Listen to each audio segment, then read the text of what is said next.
Indonesia bukan termasuk negara maju di bidang pertanian kalau dibandingkan dengan negara-negara Asia lainnya seperti Jepang, China, maupun negara seperti Thailand. Kenapa? Padahal Indonesia adalah negara agraris, tanahnya luas dan subur, airnya melimpah, dan kita memiliki budaya pertanian yang dari dulu memang sudah terbukti disegani oleh negara-negara tersebut. Bahkan Thailand, kemudian Malaysia belajar bertani di IPB Bogor. Kemudian sekarang faktanya mereka mengalahkan kita. Apa penyebabnya? Yang pertama penyebabnya adalah banyak sumber daya manusia kita, baik generasi mudanya, tidak mau bertani. Jangankan anak-anak muda, lulusan pertanian saja tidak mau bertani. Mereka lebih senang menjadi pegawai bank dan kantoran. Nah, orang tuanya petani tidak mau anaknya mengikuti jejaknya sebagai petani, karena prestise sebagai orang petani itu tidak baik di masyarakat menurut mereka. Kemudian hasilnya juga tidak baik. Nah, atas dasar orang yang terdidik ini tidak mau bertani, kelompok-kelompok petani semakin didominasi oleh kaum itu saja, sehingga sektor pertanian kita relatif kurang maju. Yang kedua, penyebabnya adalah kita terkesan masih menggunakan cara-cara tradisional dalam penerapan sektor pertanian, baik dari pembenihan, pembibitan, perawatan, pupuk, panen, dan pasca panen.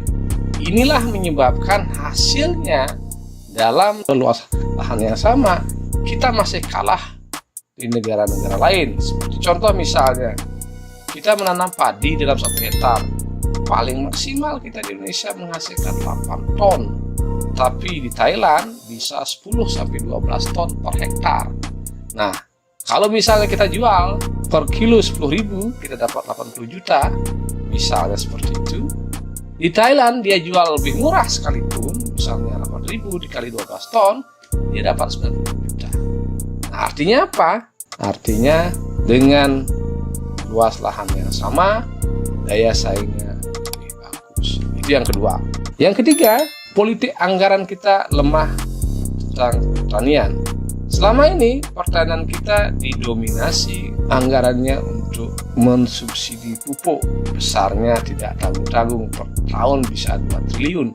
Subsidi pupuk ini meliputi subsidi pupuk kimia.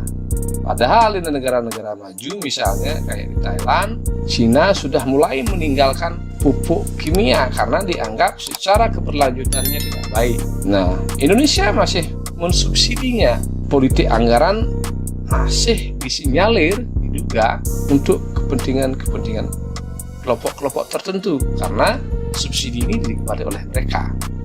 Nah, pembangunan infrastruktur terkait dengan pertanian masih kurang dibandingkan dengan luas lahan yang ada.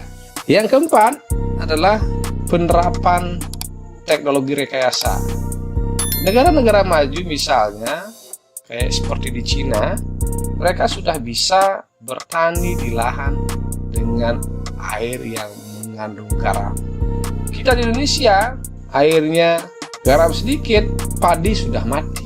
Nah, ini penyebabnya karena dia sudah menerapkan teknologi rekayasa genetika dari sisi pembenihan. Kita dana riset untuk penelitian benih ini relatif kalah dengan mereka. Nah, tentunya ini kembali kebijakan politik. Bagaimana dana riset pertanian didorong untuk bisa lebih meningkatkan produktivitas dan efektivitas dari pertanian.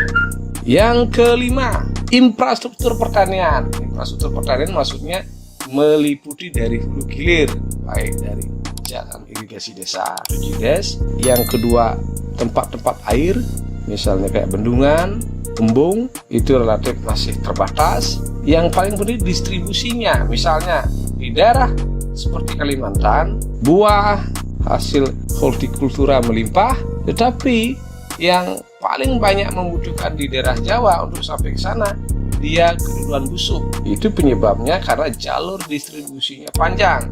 Itulah yang menyebabkan kenapa pertanian di Indonesia relatif masih kalah dengan negara-negara lainnya di Asia, khususnya Jepang, Cina, dan Thailand.